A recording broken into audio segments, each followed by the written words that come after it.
ایک شخص حضرت علی رضی اللہ تعالیٰ عنہ کی بارگاہ میں آ کر سوال کرتا ہے، اے امیر المومنین، جب گناہوں کی کثرت کی وجہ سے دل پتھر ہو جائے، اچھائی کی بات اثر نہ کرے اور انسان اندر سے بالکل مردہ محسوس کرنے لگے تو اس سخت دل کو دوبارہ کیسے زندہ کیا جائے؟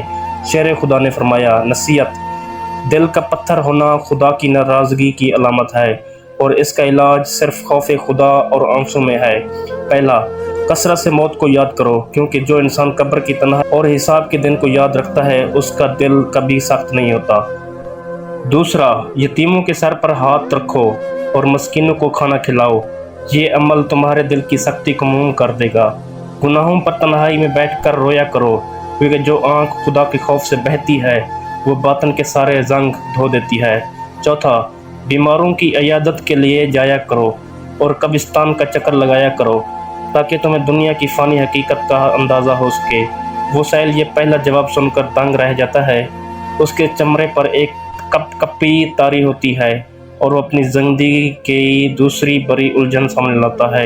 اے الہی اسرار کے واقف، مجھے یہ بتائیں کہ انسان کی عزت اور وقار کو سب سے زیادہ نقصان کس چیز سے پہنچتا ہے، اور وہ کون سی عادت ہے جو انسان کو لوگوں کی نظروں میں گرا دیتی ہے؟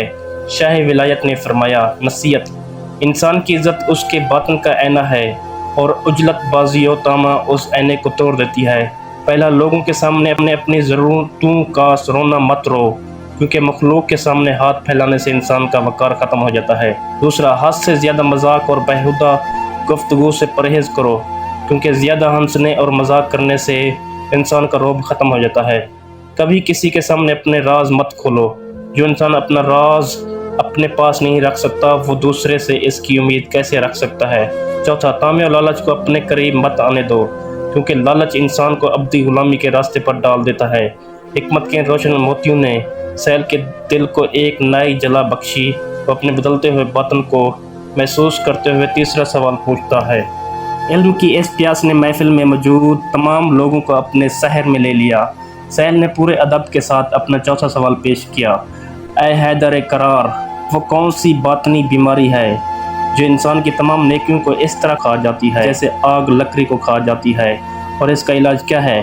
شیر خدا نے فرمایا، نصیحت: حسد اور تکبر وہ زہر ہیں جو انسان کے ایمان کو جڑ سے اکھاڑ پھینکتے ہیں۔ پہلا، دوسروں کی نعمتوں کو دیکھ کر جلنے کے بجائے خدا سے اپنے لیے خیر مانگو، کیونکہ حسد سب سے پہلے حاسد کو جلاتا ہے۔ دوسرا، اپنی اصل کو یاد رکھو کہ تم مٹی سے بنے ہو اور مٹی میں ہی جانا ہے، پھر اس فانی جسم پر تکبر کیسا؟ جب بھی تمہارے دل میں اپنے نیک ہونے کا غرور پیدا ہونے لگے تو فوراً اپنے گناہوں کو یاد کیا کرو۔ چوتھا، لوگوں سے ملتے وقت ہمیشہ سلام میں پہل کرو، کیونکہ سلام میں پہل کرنے والا تکبر کی بیماری سے آزاد ہو جاتا ہے۔ سیل نے اپنے سر کو جھکایا، اس کی آنکھوں سے ندامت کے آنسو بہہ رہے تھے۔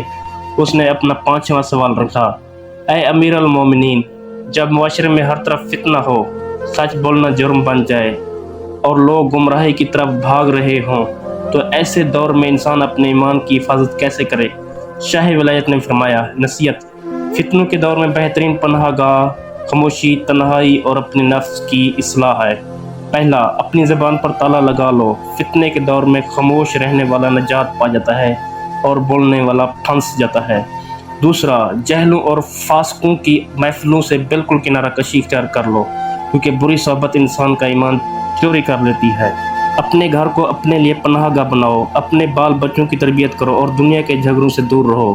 چوتھا، ہر رات سونے سے پہلے اپنے دن بھر کے اعمال کا حساب کرو کہ تم نے کتنی نیکیاں کی اور کتنے گناہ۔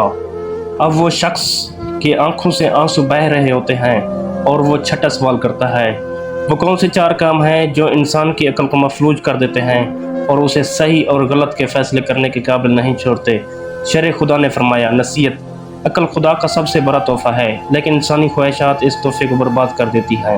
پہلا، حد سے زیادہ عیش و عشرت اور پیٹ بھر کر کھانا، یہ عادت انسان کی عقل کو سست کر دیتی ہے۔ دوسرا، غصے کی حالت میں کوئی بھی فیصلہ کرنا، کیونکہ غصہ عقل کا سب سے بڑا دشمن ہے۔ خواہش نفس کی پیروی کرنا، جو انسان اپنی خواہش کا غلام بن جاتا ہے اس کی عقل پر اندھیرا چھا جاتا ہے۔ چوتھا، دنیا کی محبت میں اس قدر اندھے ہو جانا کہ آخرت کا خوف ہی دل سے نکل جائے۔ اب وہ نوجوان شخص